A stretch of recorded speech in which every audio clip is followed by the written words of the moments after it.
오늘은 The Goal of Human Life에 대해 생각해 보도록 하겠습니다. 인생의 목적, 과연 무엇일까요?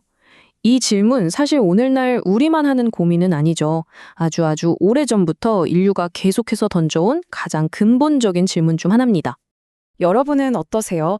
인생의 궁극적인 목적은 과연 뭘까? 이런 생각 다들 한 번쯤은 해보셨을 거예요.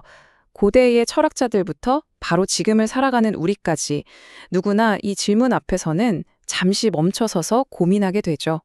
와, 정말 좀 섬뜩한 결론 아닌가요? 이게 기원전 1800년경에 쓰인 고대 아카드 문서, 주인과 종의 비관적 대화에 나오는 내용입니다. 보세요. 어떤 초월적인 답을 찾지 못하면 삶의 의미를 찾으려는 노력이 결국 이렇게까지 깊은 절망으로 빠질 수 있다는 걸 아주 극적으로 보여주는 거죠. 그런데 정말 놀라운 건요, 인류 역사의 바로 그 비슷한 시기에 이 절망과는 정반대의 완전히 다른 해답이 제시되고 있었다는 사실이에요. 바로 아브라함의 이야기입니다. 성경 창세기 15장을 보면 하나님께서 아브라함에게 너의 지극히 큰 상급이 되어주시겠다고 약속하세요. 이건 절망이 아니라 하나님과의 관계 자체에 뿌리를 둔 새로운 삶의 목적을 보여주신 겁니다. 자, 그럼 이 인생의 목적이라는 질문에 대해서 아주 유명하면서도 또 간결하게 답을 내놓은 기독교 고전이 있거든요. 그걸 한번 살펴보겠습니다. 네, 바로 이겁니다. 사람의 주된 목적은 하나님을 영화롭게 하고 영원토록 그분을 즐거워하는 것이다. 이게 바로 웨스트민스터 소요리 문답의 첫 번째 질문에 대한 답이에요. 이 한 문장이 기독교 세계관의 아주 중요한 기초를 이루면서 우리 삶의 두 가지 핵심 목적을 딱 제시해주는 거죠. 여기서 말하는 목적이라는 단어, 이걸 조금 더 깊이 들여다볼 필요가 있어요. 이게 헬라어로는 텔로스라고 하는데요. 끝이나 목표, 궁극적인 목표를 의미하는 단어거든요. 이 단어 하나만 봐도 이 윤리체계가 얼마나 목표를 중요하게 생각하는지, 다시 말해서 목적론적 관점을 가졌는지 알 수 있습니다. 좋습니다. 그럼 이 주된 목적이라는 개념이 도대체 어떤 철학적 배경을 가지고 있는지, 그리고 이게 우리의 도덕적인 이해를 어떻게 만들어가는지 한번 자세히 살펴보겠습니다. 보통 윤리학에서는 크게 두 가지를 나눠서 생각해요. 하나는 저기 보이는 목표, 즉 텔로스를 향해 가는 목적론적 윤리고요. 다른 하나는 정해진 규칙이나 의무를 따르는 게 중요하다고 보는 의무론적 윤리입니다. 그런데 오늘 우리가 살펴보는 관점에서는요, 이 둘을 목표냐 의무냐 이렇게 딱 나누는 게 사실은 좀 피상적인 구분이라고 봐요. 핵심은 바로 이겁니다. 성경적인 윤리는 둘 중 하나를 선택하는 게 아니에요. 둘 다 중요합니다.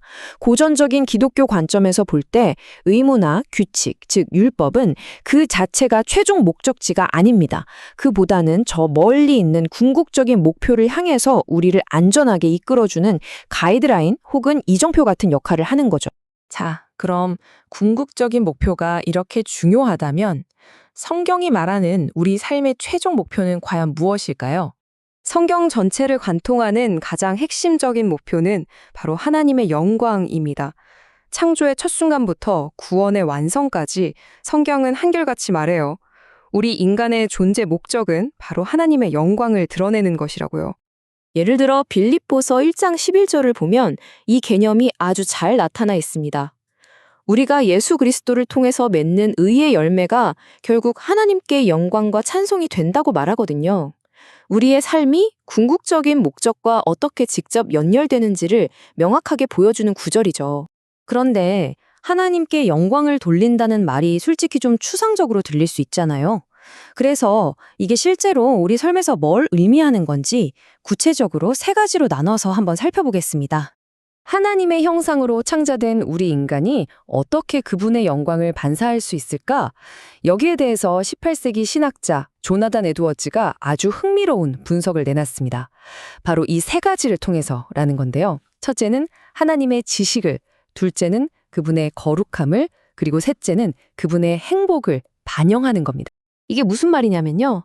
첫째, 지식을 반영한다는 건 우리가 이성적인 존재니까 하나님이 알려주신 진리를 받아들이고 이해할 수 있다는 뜻이에요.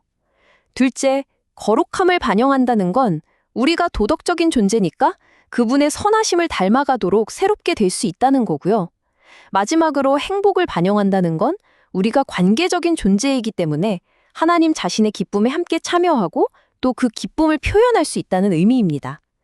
그러니까 결국 하나님을 영화롭게 한다는 건 단순히 의무를 지키는 차원을 넘어서는 거죠. 우리의 지식, 성품, 심지어는 기쁨까지 모든 면에서 그분을 닮아가는 전인격적인 과정이라고 할 수 있습니다.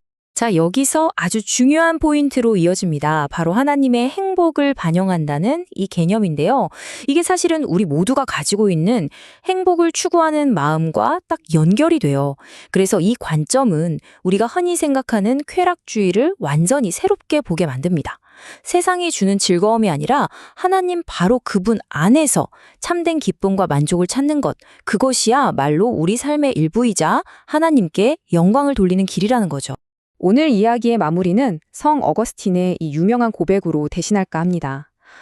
주님은 우리를 주님 자신을 위해 만드셨으므로 우리 마음은 주님 안에서 쉴 때까지는 평안이 없습니다.